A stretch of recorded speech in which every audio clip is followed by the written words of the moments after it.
শ্বশুর বাড়িতে মেহমান একটু বেশি থাকার জন্য শাকসবজি মাছ তরকারি একটু বেশি করে রান্না করতে হচ্ছে। আসসালামু আলাইকুম, কেমন আছেন আপনারা সবাই? সবাইকে আবার ওয়েলকাম জানাচ্ছি নতুন একটা ব্লগ ভিডিওতে। কেমন আছেন সবাই? আশা করি সবাই ভালো আছেন। আমরাও সবাই আল্লাহর রহমতে ভালো আছি। আল্লাহ যেমনই রেখেছেন আলহামদুলিল্লাহ বলতে হবে, কারণ আমার শ্বশুর মারা গেছেন। আমার ভিডিওতে শেয়ার করেছি। মন মানসিকতা অতটা ভালো নেই, খারাপ লাগলেও বলি আলহামদুলিল্লাহ, কারণ আল্লাহ বাঁচিয়ে রেখেছেন। এর জন্যই আল্লাহর কাছে শুকরিয়া।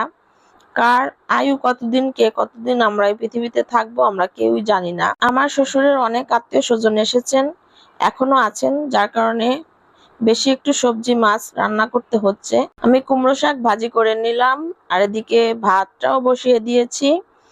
আর এক এক করে মাছ ভাজি করে নেব। মাছগুলো বের করে নিয়েছি। এখানে হচ্ছে বড় রুই মাছ এবং তেলাপিয়া মাছ আছে। বাচ্চাদের জন্য তেলাপিয়া মাছগুলো ভাজি করব, আর রুই মাছ ভুনা করে নিব, অর্থাৎ দো পেঁয়াজা করে নিব। মন মানসিকতা এতটাও ভালো না থাকার কারণে কাজ করতে ইচ্ছে না করলেও তারপরে করতে হচ্ছে, যেহেতু মেহমান আছে বাসায়। বেশ কিছুদিন হলো ডেইলি ব্লগগুলো আমি শেয়ার করতে পারছি না, কারণ এতদিন সেরকম ভাবে রান্না করা হয়নি। আত্মীয় স্বজনের বাসা থেকে বেশ কয়েকদিন খাবার এসেছে, আর বাকি সময়টা আমরা বলেছি যে আর খাবার আনার দরকার নেই, আমরা নিজেই রান্না করব। রুই মাছগুলো একটু ভালোভাবে একটু ভেজে নিচ্ছি, আর মাছগুলো একটু বড় বড় পিস করা ছিল। আর তেলাপিয়া মাছ বাচ্চাদের জন্য একটু সুন্দর করে ভেজে নিব। এই ভাজা মাছ ওরা খুব পছন্দ করে। আর এদিক দিয়ে ডাটা দিয়ে মসুরির ডাল রান্না করা হবে। অন্য চুলায় আমি মাছগুলো ভুনা করে নেব। সব মশলা কষিয়ে নিয়েছি, একটু টমেটো দিয়েছি, আর নামানোর আগে ধনিয়া পাতা দিয়ে নামিয়ে নিব।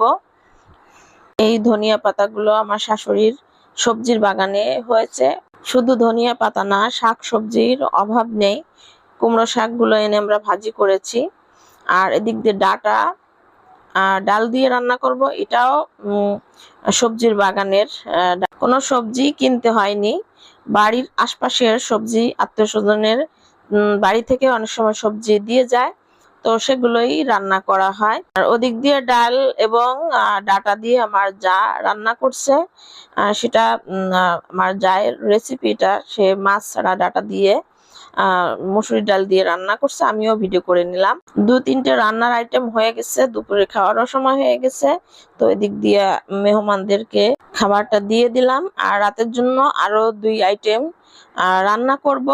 তো মেহমানদের খাওয়ানোর পরে আমি বাকি কাজগুলো করে নিয়ে একবারে রান্নাঘর থেকে বের হব।